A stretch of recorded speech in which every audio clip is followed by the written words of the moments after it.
Okay.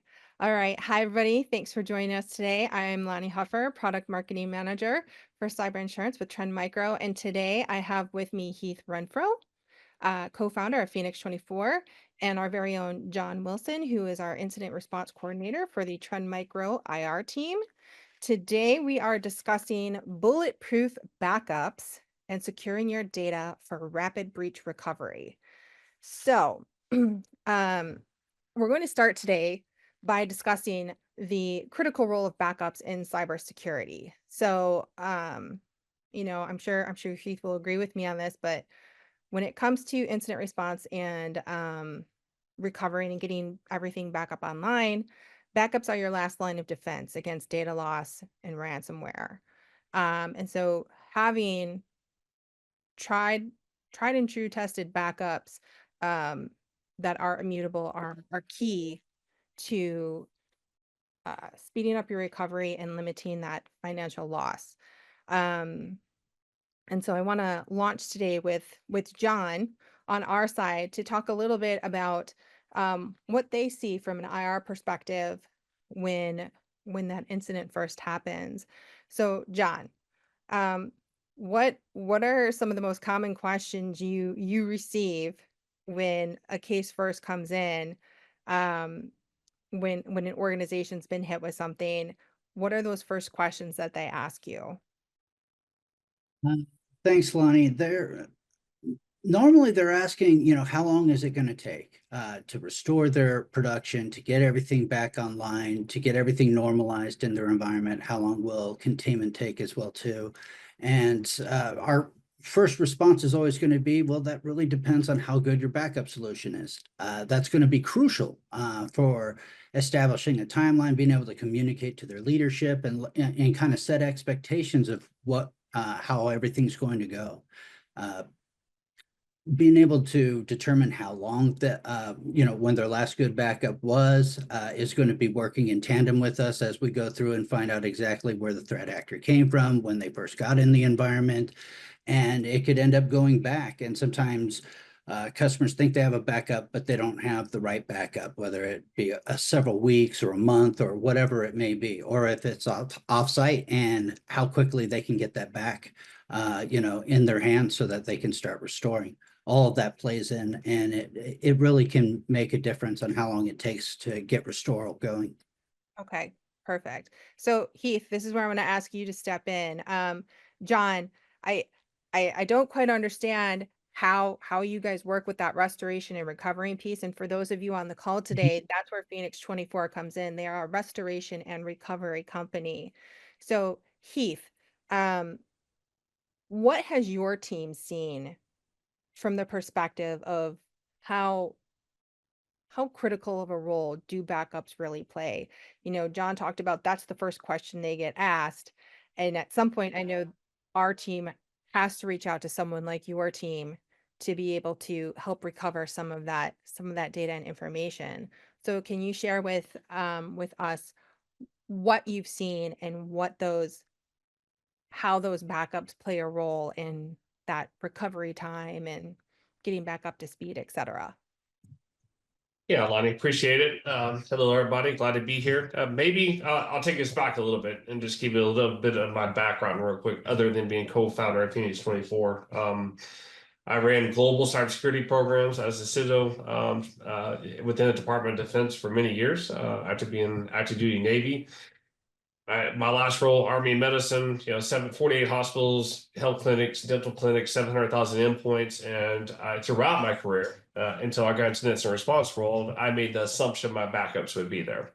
And it was an assumption because backups are kind of an afterthought. You assume they're going to be there, you assume they're being done right, and they're forgot. And then I broke into the incident response world, eventually founded one of the co-founders of Phoenix 24, where we're just a pure play restoration firm. If you've seen a cybersecurity attack over the last 2 years, we've been involved with it and help clients recover. And 95% of my clients, and with over 1,000 attacks from Fortune 50, from Fortune 500, 1,000, 2,000, small, medium-sized organizations, 95% of those engagements backups were gone, completely deleted or encrypted, no way to recover from them.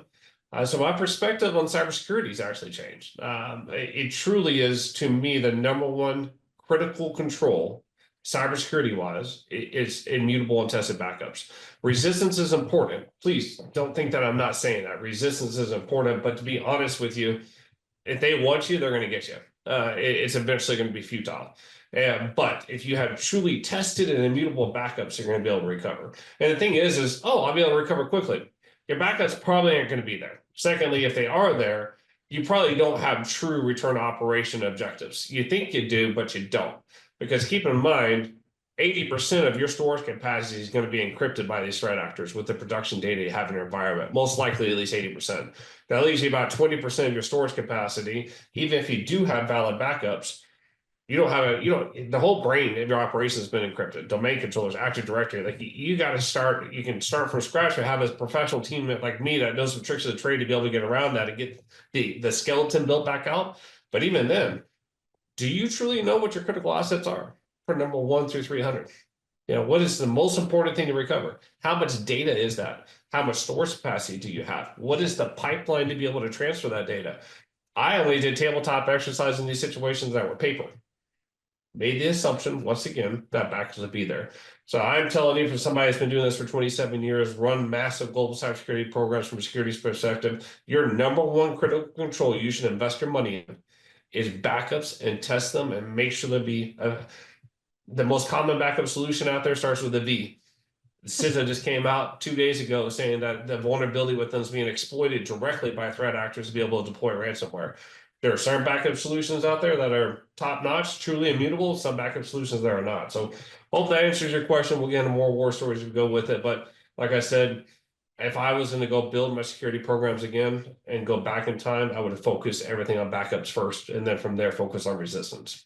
And I think Heath brings up a really good point. So for those of you on the call, when he talks about one of those main controls, that main control is also a control that if you do carry a cyber insurance policy, your carrier most likely is looking at do you have backups and or managed backups as part of your solutions. Now the questions around that may differ, but going back to Heath's point, it's really important to understand are they immutable? Have you tested them? Because I guarantee you, and this is just based on other customers of ours that I've talked to, they have not tested them to the degree with which they should be testing them. So, Heath, let's talk about what immutable backups really mean.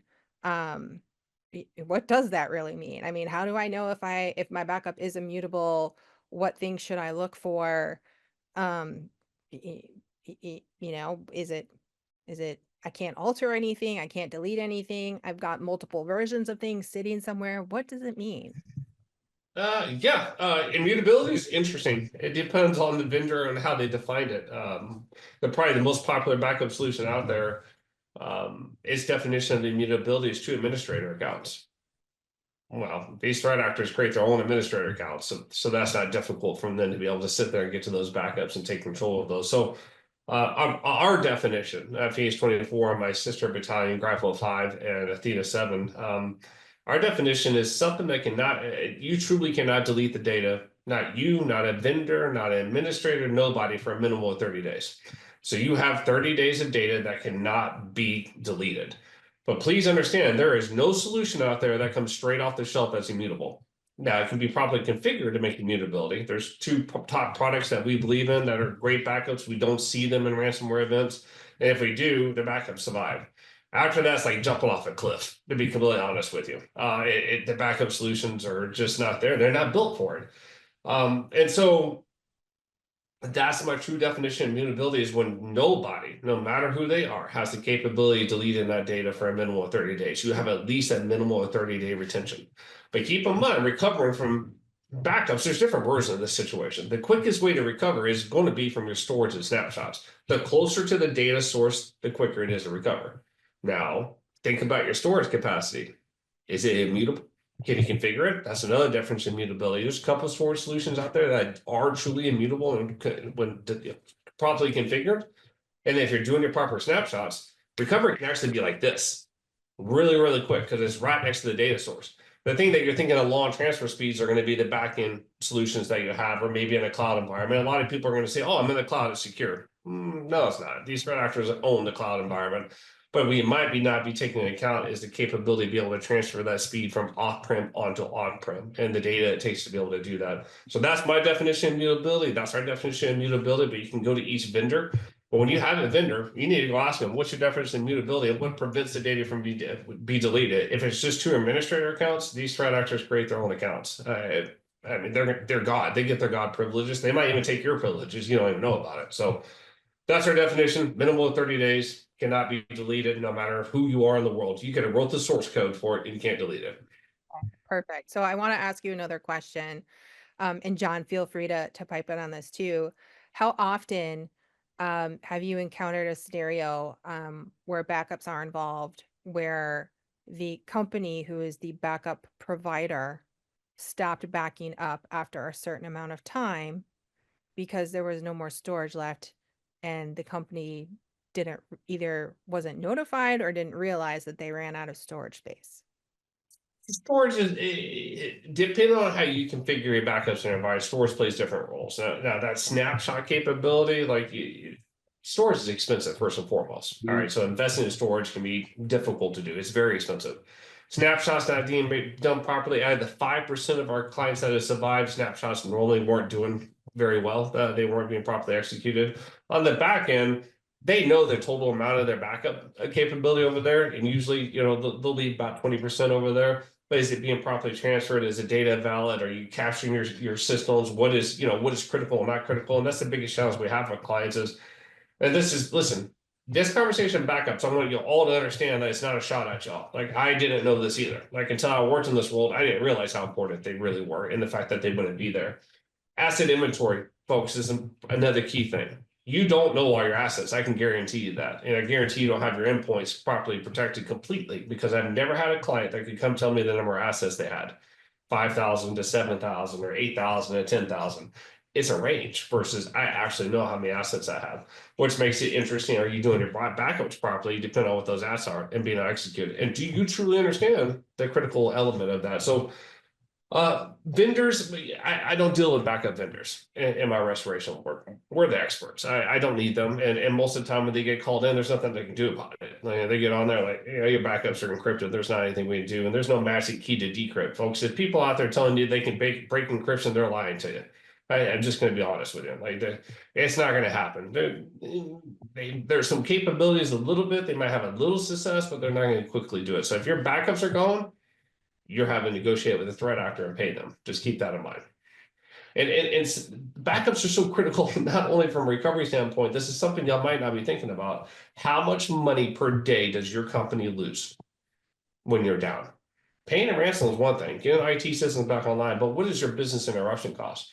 That's the astronomical high. That's what the cyber insurance is starting to see, is about 65 to 70% of the financial claims and ransomware attacks are going to be business interruption costs.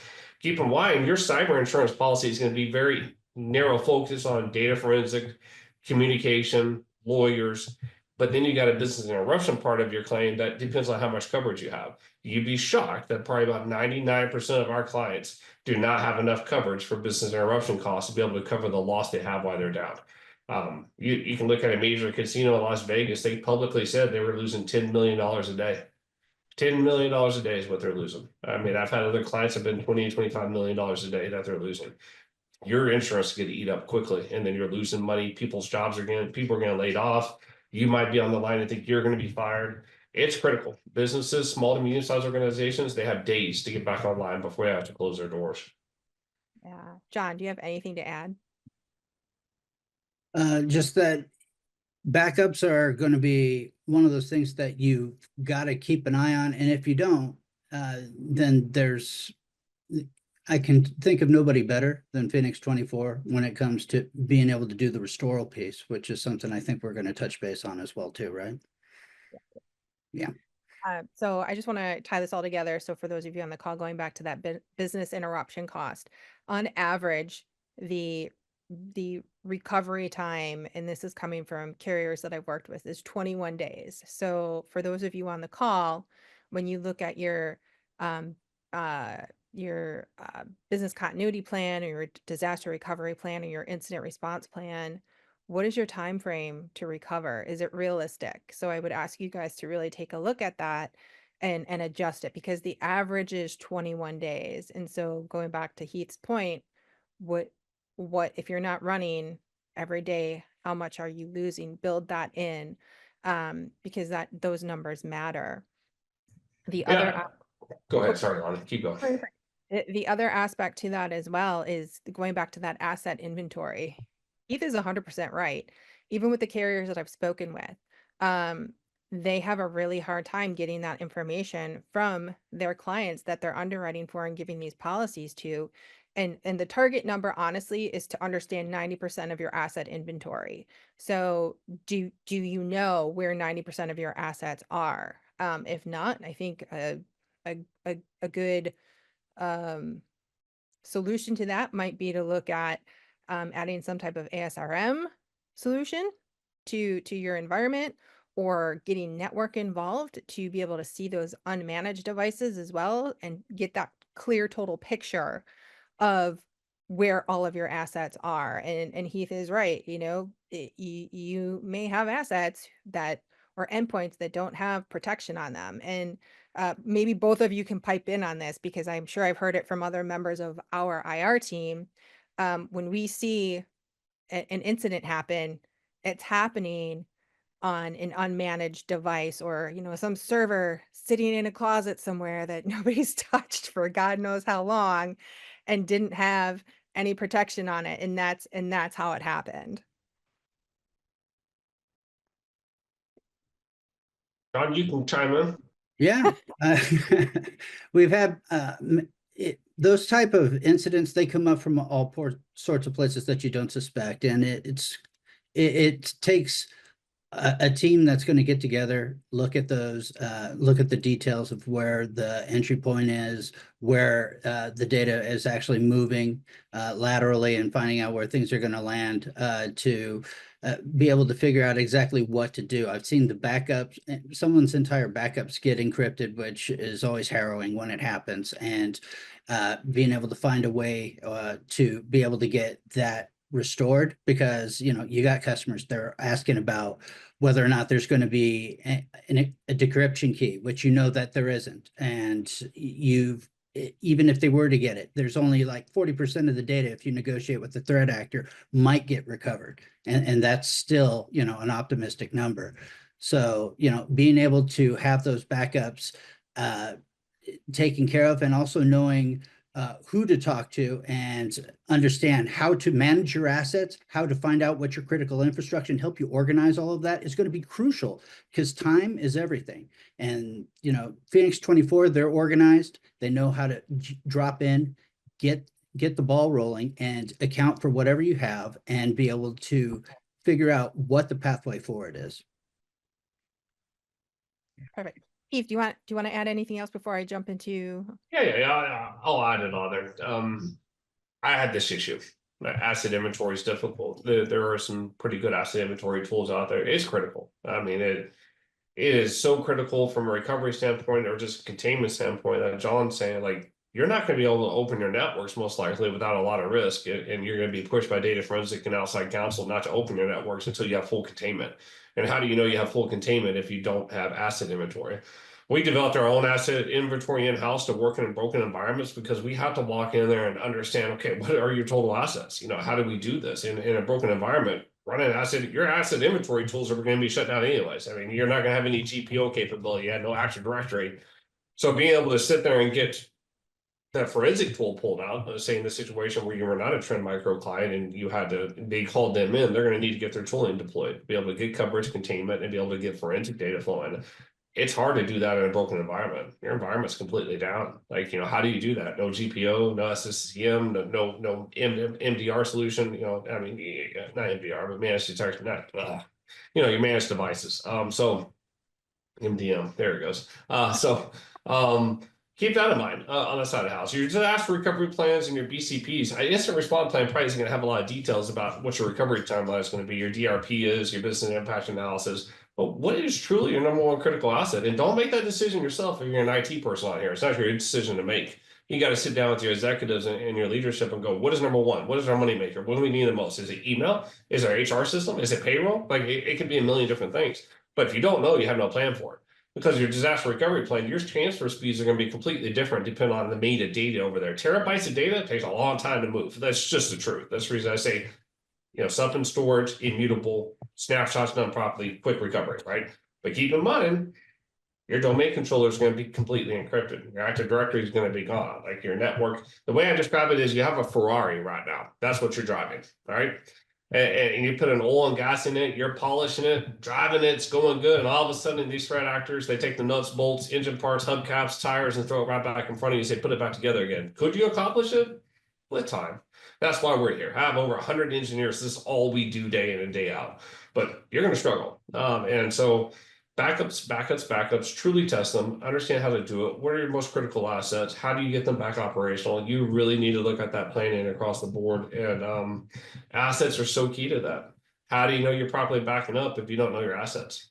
Keep in mind, even if you're using a SaaS platform, like an ERP or something like that, recovering from an ERP after you've been hit on site, it takes a long time to pull that data in there. Are you properly backing that data up? Should you be backing up and turning inside your environment so you can recover it quickly versus trying to get reconnected and bring the old data back in from the ERP? There's so much elements that go from this. But I guarantee if you went to your disaster recovery plan, somebody spent about 3 or 4 days on it, copied it off the internet from somebody, put 24 hours of recovery in there on most systems, and then you're good to go. It's policy for compliance. It doesn't equate to reality. And guys, I did this too. I was in the same boat. Okay, so please, I'm not throwing darts at you. This is the same situation I was in. Oh, I think that's a great point to bring forth, Heath. Let's jump into kind of the benefits of all of this. So, when we look at immutable backups, by having an immutable backup, how does that help protect against ransomware or insider threats? And what are the benefits of all of those during an actual breach recovery? I know you guys have done thousands of cases, so if you could just share some insight on what your team has put together through your sister organizations from an immutable backup perspective, but also, and I'll say from those rare times perhaps that you have come across a company that has had immutable backups, how that has differed from the 95% of the other cases that you worked on, and what you all have had to go through from that restoration and recovery standpoint. Yeah. So the 5% that I have recovered, I would say probably just a handful of those actually had immutable solutions. The rest that survived were just pure luck. I'm just gonna be honest with you. It was pure luck. One client, major client, casino client, their backups were older backup data that the threat actor just didn't understand. You could see that got into them. They just didn't know what to do with them. And so we were able to recover them quickly, which was a blessing, obviously. So few things. I'm gonna throw this caveat out there. If you think that you can buy a decryption tool and you're gonna get up quickly and without any issues, you're wrong. Do not have that in your playbook. It is absolutely wrong. I would say 2 years ago, year and a half ago, threat actors actually had what I would call good customer service. And I know that's a weird statement to make, considering you're dealing with cyber criminals, but they actually did care about the reputation. Because if they didn't treat you right, it would get into the news, and then the next person come along doesn't want to pay them. So decryption tools probably had about an 85% success rate. Keep in mind, SQL database, those side of things, they're going to be very difficult to get fully back into decryption.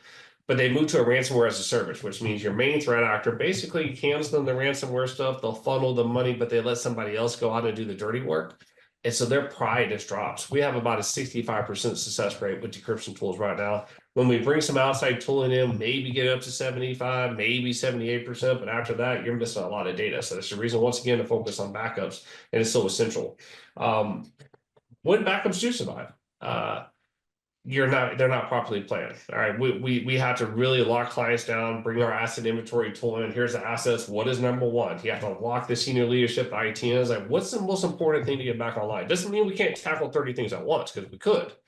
What is number one? And then we got to go see the data, How much data is it? What's the pipeline? Run our calculations, and it could be 3, 4 days, 5 days, 6 days, just to get that number one critical asset to be able to transfer over, because not enough storage capacity probably, which means we got to work really quick with John and his team, right? The faster restoration, the faster forensics flows, the faster restoration flows.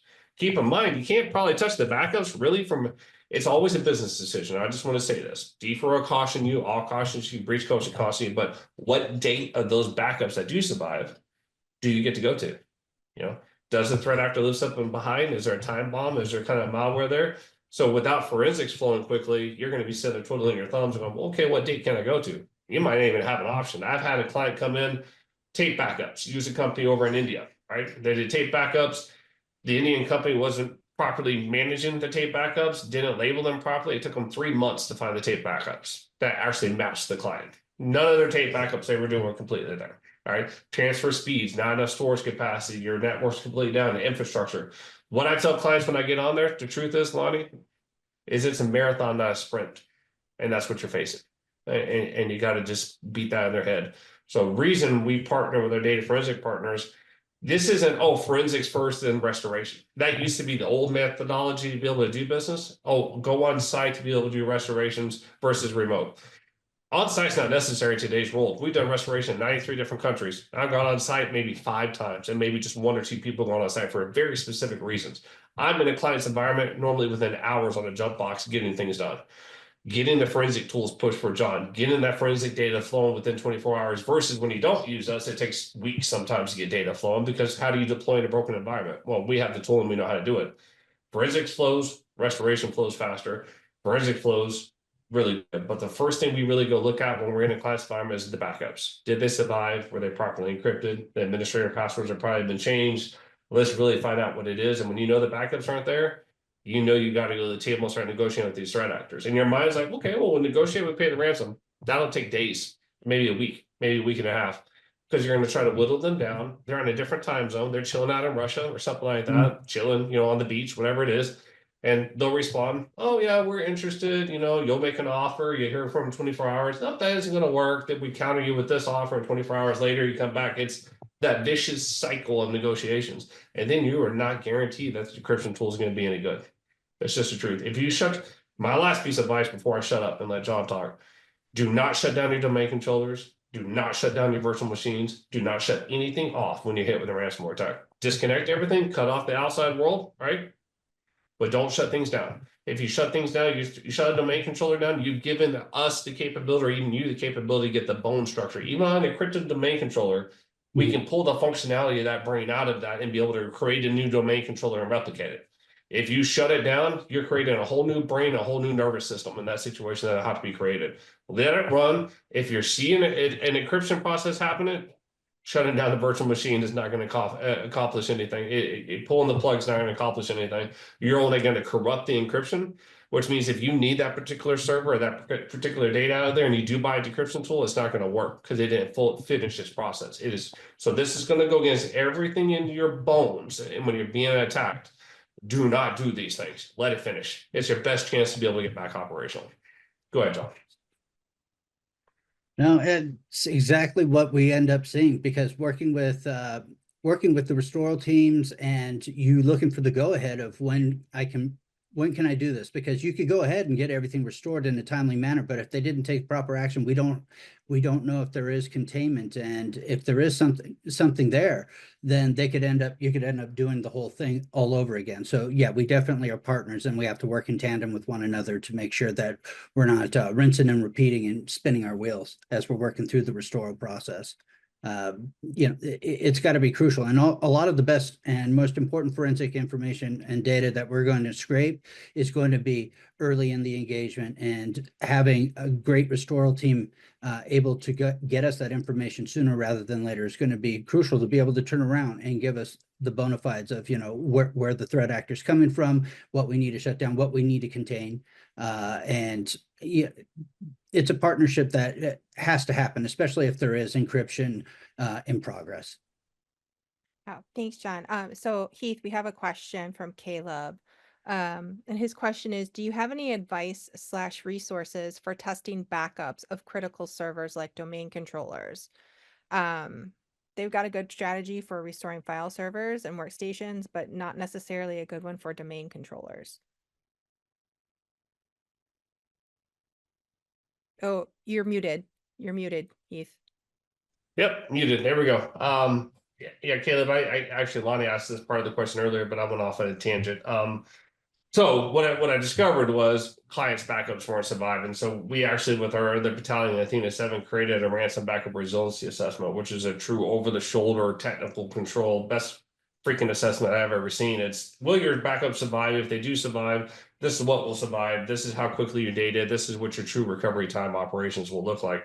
In this situation, okay, the best thing is probably just reach out and we can offer you some advice on how to properly do, restoring servers, workstations, good ones for DCs, back in the Active Directory properly and be able to execute that.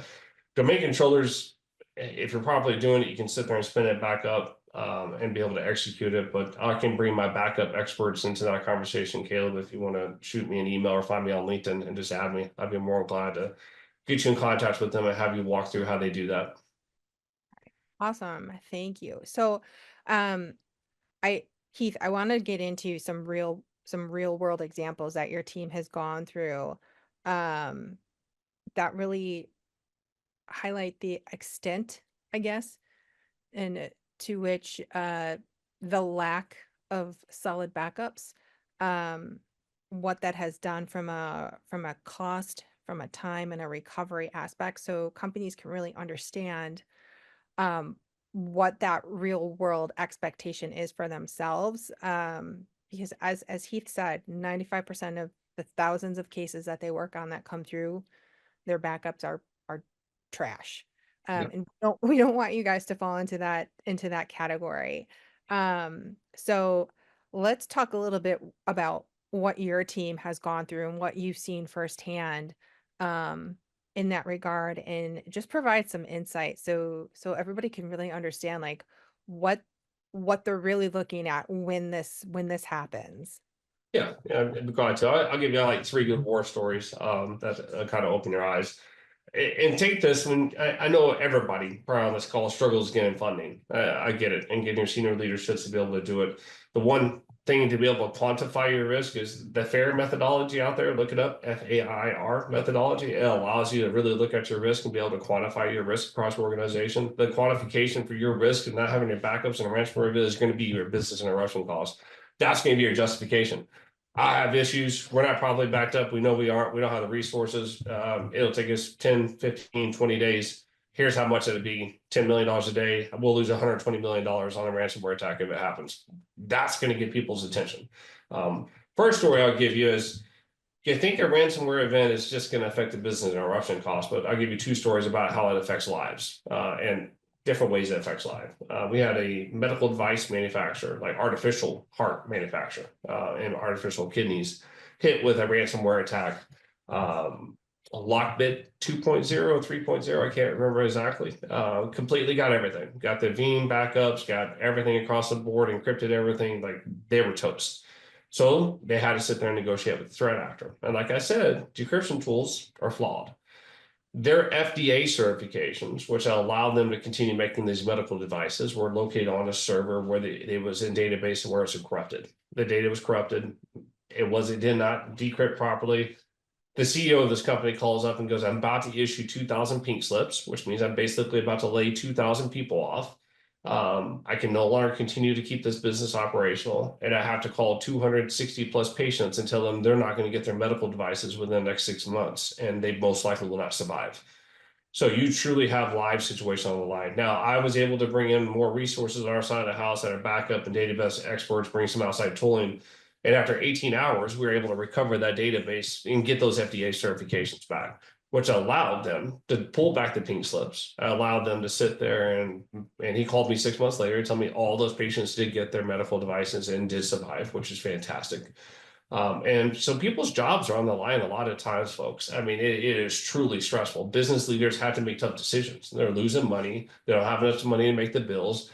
Fortune 500 companies, they're going to survive, right? I mean, it's just a matter of time. They're going to survive reputational loss, but small, medium-sized organizations, they got days of capital, maybe. Most small organizations, they might have a week's worth of capital where they can keep the doors open without making money and keep it flowing. That's just the truth. And so that's dangerous. On top of this story, we had one system administrator that reached out to us that worked for this particular client I was just talking about a couple months later and said, I haven't been the same since you left. I want to work for y'all. I want to do this every day and help people. And so we're like, okay, I got to talk to your CEO. We talked to the CEO, got the green light. What she revealed to us a couple months later at an offsite was what you didn't know was you had headquarters on the other side of the plant. You had where the devices were made. Those people were hourly workers. Well, when you hit with a ransomware attack, hourly workers don't get paid. They're not working. So these people weren't making money. It had been 2 weeks, of struggle negotiating with the threat actor. You had people kind of rioting outside the plantation. You had one person that was so stressed out outside of that, they had a heart attack and died. So these situations are vital. And if you're not properly prepared for it, your business literally might not survive. On the other side, during the COVID era, we had a respiratory hospital in Los Angeles hit, and they specialize in respiratory, and they had 109 patients in bed that had severe respiratory issues from COVID. They're hit hard. Once again, backups gone, nothing survived, all medical systems down. They're trying to do paper and pen. They're struggling. Medical devices aren't working because they don't got the solutions to be able to do it. The MRI department shut down. They can't run chest scans because they can't get anything operational. And the CEO is like, I need this and this back up within like 2 days, or I got to start transferring patients, right? And we pulled some miracles and got some critical functionality back online within 2 days. But after that, he comes back to me and goes, I got 5 days before I can shut the hospital down. Not shut it down, but shut it down, like completely go out of business. And then you have all these 109 patients having to be moved to other facilities in this particular region on the West Coast. They didn't have enough beds, and they didn't specialize in respiratory care. It was in the height of COVID. So we were going to lose patients. They were going to die in transport. They just weren't going to make it. So luckily, we were able to pull some miracles out. All resources got them back online. They had 2 IT personnel in this hospital. Two IT personnel. Historically, people were understaffed. And then keep in mind that a recovery in these situations, infrastructure personnel are the key of recovery. 95% of recovery is infrastructure people. So if you talk to an organization that say, I have 100 IT personnel, they might have 4 infrastructure people. That's just the truth. And 95% of that works. That's the reason I have 100 folks. That's all they are. They're infrastructure. They're generalists, firewall switches, virtual machines, Active Directory, domain controllers. The other story really is something that was big in the news this year. We were engaged to try to come into this engagement, but we politely declined because of a conflict of the data forensic firm and their approach to recovery. But Change Healthcare is a great example.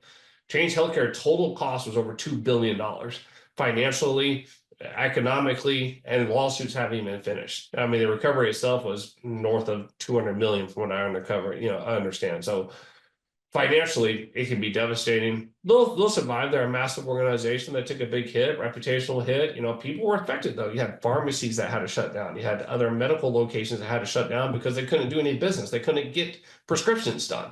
And so they literally closed their doors.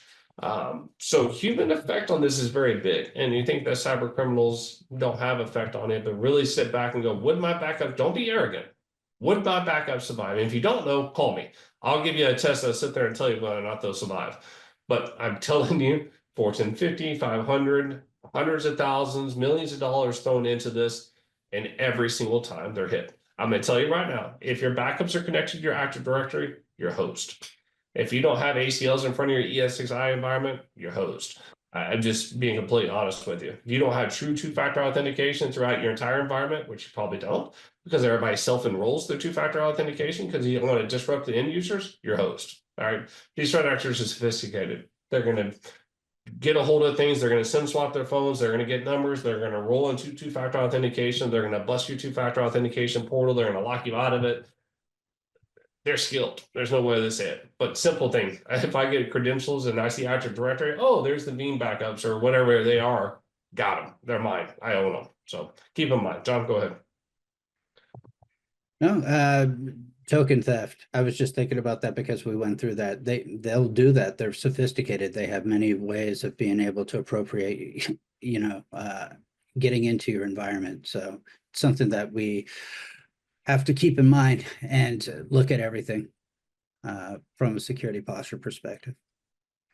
So I want to launch into benefits, or not benefits, but what can we do? What can organizations do to protect themselves? I think you were on the verge of it, Heath, as you were saying, if you're doing this, you're host. So let's talk about some best practices that organizations can do um, to better protect themselves on the backup side, things that they can look for. And I definitely want to talk about um, the services that Phoenix 24 offers, and then your sister companies that provide some of those managed backup services and that resiliency assessment test that you talked about as well. Yeah, I mean, just some quick wins. Get your backups completely off the infrastructure. Anything administrator critical to your backups, you need to isolate that. Do not use some type of password vault. They're going to get into it. Just be honest with you. They're going to get into it. So as crazy as this sounds, is write your stuff down on a pen and paper and do not have it capability on there. So, but get off the Active Directory with your backups. Make sure you're doing them properly. Are you truly doing right snapshots? How often are you backing them up? Are you actually, do you understand your critical assets? The first thing that happens, even if you do have backups, is like, okay, what do I bring up? And believe me, IT folks, your executives and people are going to hit you with a million different directions, and they're going to change their mind every 2 seconds on you. No, this is critical. I need this. Other leaders going to come at you sideways. You need a plan for restoration to be able to restore. What we created really was because clients continued to get hit, and then I had proactive clients coming to me and going, hey, listen, we want to put you on a retainer just in case we get hit. I'm like, listen, if you get me on a call ever, I'm like the Grim Reaper. I am the worst person you want to see. Like you're having a bad day when I have to get on the call with you. I don't want you to do that. So we created our ANSA Backup Resiliency Assessment with Athena 7, my other battalion. That truly is over the shoulder technical review of your controls, not just your controls, what they survive, but are you properly snapshotting and backing them up? Do you know your assets? What's your transfer speed? You're truly going to understand what your RPOs, RTOs are. So my advice is find somebody who does that kind of assessment, get it done, truly understand it, invest in that. And from there, we do a lot of big clients, like I said, Fortune 500, Fortune 50, Fortune 1000, medium-sized organizations. And keep in mind that every one of my clients that come through my door, their backups don't survive. So what we did was I don't want them to become repeat clients. And believe me, I've had repeat clients. So we created GraphiCold 5, and GraphiCold 5's main package they offer is managed backups, immutable, tested, properly valid, 5 different levels of doing backups, different RTOs and RPOs with them based off the intel that we get daily. And keep in mind, John's team, data forensic, everybody out there, everybody that does data forensics, they got great insights. But my team sees it from a different perspective. We see it from an engineering, configuration, control side of the house, and not the top layer, how the threat actor got in and moved lateral, they got data that moved out. That's all valuable and important. But from a control, what the technology is, how often do we see it, what are the flaws in it, that is what we bring to the table. We're constantly adjusting our assessments with the Ransom Backup Resiliency Assessment, and we're constantly adjusting the way we do our backups based off current intel. Listen, if we have a solution right now we believe heavily in, and then we all of a sudden start seeing a lot of flaws with it, we'll rip that out and replace it and put something in we truly believe in. So that's the other services. We're a pure play restoration at Phoenix 24, but then we did create the other companies to be able to help clients. Never call me. Like I said, normally, other than this situation, you see me on a call, you're having a bad day. No other way to describe it. It's a bad day. So I just want to add on to what Heath talked about. So in that backup resiliency assessment that his sister company does, along with the managed backup service, those are things that you can take to your board, right? To your executive leadership team, to your insurance carrier, to your broker, and to be able to show them that you're taking this extra step. That is, I guarantee you, something they do not see very often, and they is the carrier broker in this sentence. That is going to help elevate your security posture as well. So, if you're looking to get that additional funding from your board, from senior leadership, whatever, being able to run assessments like what Heath described is going to help you tell that story much better, because I guarantee you, once they see all these gaping holes, and going back to Heath's point of, what is that business interruption cost going to be daily for us? Those are going to be numbers that A, they probably didn't think of, but B, like are we really going to be down for that many days? And the answer is yes, yes, you are. This is why we need to do something like this, because it's helping to better protect you and your organization. So, the last thing I wanted to kind of bring to light is from an immutable backup perspective. And this is me in my opinion. So Heath and John, please tell me if you feel differently. But if your organization has immutable backups, you can feel more secure around having guaranteed data integrity. You can count on faster recovery times during an incident, and you can expect reduced downtimes and a reduced financial impact on your organization when you have immutable backups in place. Any disagreements from you two on those statements? No? Okay. Well, just to caveat what you were talking about earlier, Lonnie, it's another cost savings for you with the backup side of the house. And what I mean by that is technology is a limitation. There's no, and I tell clients all the time, I was like, listen, you're not going to move any faster than what the tech is. I mean, it's just the truth. I'm not a miracle worker. Like the tech transfer speeds, everything else that comes with that. So when you truly understand whether or not your backups first will survive, if they do, if they're immutable, fantastic. But how long is it going to take to recover? Terabytes a day, petabytes a day, it takes time to transfer, folks. It's just, and then you're going to have to invest in enough storage capacity in these situations too, which is an added cost. But the thing is once you truly understand how long your critical assets are going to be down, when do you start making money again? When do you start driving down your business interruption costs? Keep in mind, you don't have to be 100% back up to be made money again. Just keep that in mind. That's just how it works. Your money makers are the ones you want to focus on most, and then everything else just trickles into place. That allows you to go get the right insurance coverage. Like I said, most clients I've ever worked with, they don't have enough insurance coverage. They're nickel and dime it. They see it as instead of transferring risk over to that, they're looking at it as a cost versus a transfer of risk and be able to save on cost. So when you know how long it's going to take you to get back online to start making money again, it allows you to go back and get the right insurance coverage to properly do it, right? Like, hey, listen, insurance, I know for sure, no matter what, I can improve my speeds to be able to recover. This is the best I'm going to get. How long is it going to take? And that's just in an environment that hasn't been encrypted. Keep in mind, you have to take into account downtime, rebuilding, data forensics, and taking that into the equation also. But that's the key. You want to not be financially crippled after these situations. And you will be if you don't have the right coverage. And that's just the truth. And truly understand your policy, right? Is it an act of war? I don't know. Nation state depends on where it's coming from. There's an act of war, insurance is going to cover. So there's all those little tidbits. Really, insurance, have a great broker, get the right coverage. Don't assume your backup's going to survive, because I'm telling you, they won't. I guarantee you they won't. You think you have a plan, but you have no clue. I mean, these guys, it is devastating what happens to an infrastructure during an encryption event. Devastating. I think that probably sums up the lesson here. So I wanted to open it up to the guests on the call. Does anybody have any additional questions that they would like to ask Heath or John before we drop off today? I know Caleb, we reached out to you. Please expect a follow-up email as well. And if you for some reason can't find Heath, which I know you should be able to, please feel free to reach out to me as well. But any other additional questions from anybody?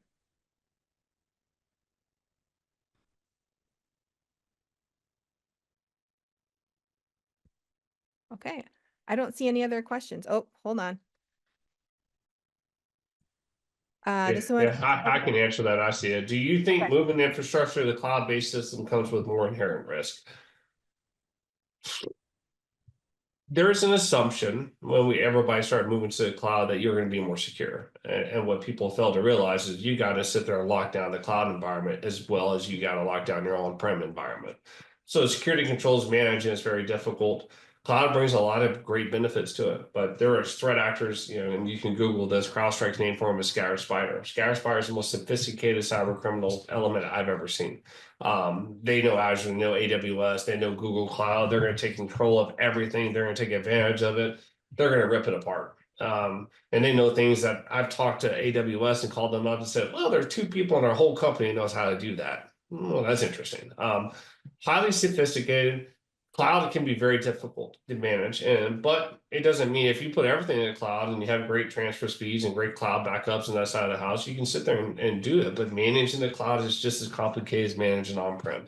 And then the hybrid approach is even more of a nightmare, which most organizations have. Little cloud, little on-prem, even hybrid at 365 or whatever it is, on-prem versus cloud. It causes a lot of issues. And if you have storage in the cloud, for example, transfer speeds back into your on-prem are going to take a lot of time. I mean, your pipeline is going to be an issue. Think of how much bandwidth you're getting out of your service provider. You can call and get it increased, right?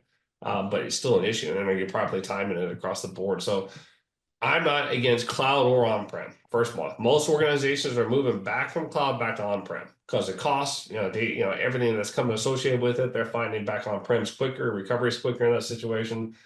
But you're going to have to do the same amount of security on both sides of the house. You can't just put it up there and expect it to survive. It's not going to. And I'm sure John sees this all the time. Azure, AWS, everything's compromised. These guys are going to get you no matter where you're at. But John, please chime in. No, whether it's in the cloud or whether it's on premise, we're going to be, we look at both situations, and we're actually spending time now partnering with AWS to get more insights from their teams. And there's a lot of challenges there. But yeah, just like you said, Heath, it's just as sorted and complicated as far as just securing your cloud environment. So it's about the same. It's many times it comes down to the cost of how much it's going to actually cost to maintain your infrastructure. Okay. So if there aren't any other questions, Heath and John, thank you so much for joining me today. As I said, if anybody has additional questions, you will receive an email, and those questions will be addressed to me or somebody else on my team. Thank you so much for joining today. Heath and John, thank you so much for your time. I appreciate it. And I hope you all learned a little something, and we'll see you guys soon. Hope you all get sweet dreams and no nightmares. Appreciate it. Thanks. Thank you. Take care. Bye. Take care.